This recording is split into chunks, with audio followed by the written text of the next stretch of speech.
Disassembly tips. Ensure that you take the following precautions when disassembling a unit. Label each cable as you remove it, noting its position and routing. This will make replacing the cables much easier and will ensure that the cables are rerouted properly.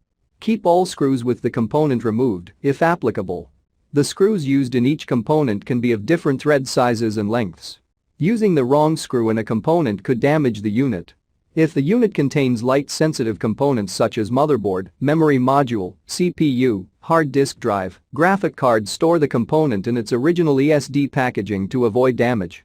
Please read the description below for more details about tools used to removal and replacement, static electricity. Before you begin, remove the base enclosure, battery, wireless module, solid-state drive, hard disk drive assembly, right trunk, right support bracket, right fan, left trunk, left support bracket, left fan, system board, display panel assembly, display bezel, and display panel. Removal. Important. Make careful note of the routing of the display panel and wireless antenna cables through the display panel hinges for later replacement. Remove the three 3mm P1 Phillips head screws that secure the left hinge bracket to the display enclosure. Remove the left hinge bracket from the alignment pins and retention tabs on the display enclosure.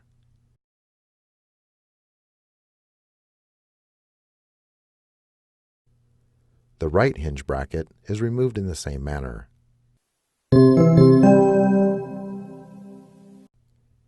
Replacement. Place the left hinge bracket under the retention clips and onto the alignment pins on the display enclosure. Replace the three 3mm P1 Phillips head screws that secure the left hinge bracket to the display enclosure. The right hinge bracket is replaced in the same manner. Thanks for watching. Please click subscribe for more videos and weekly updates.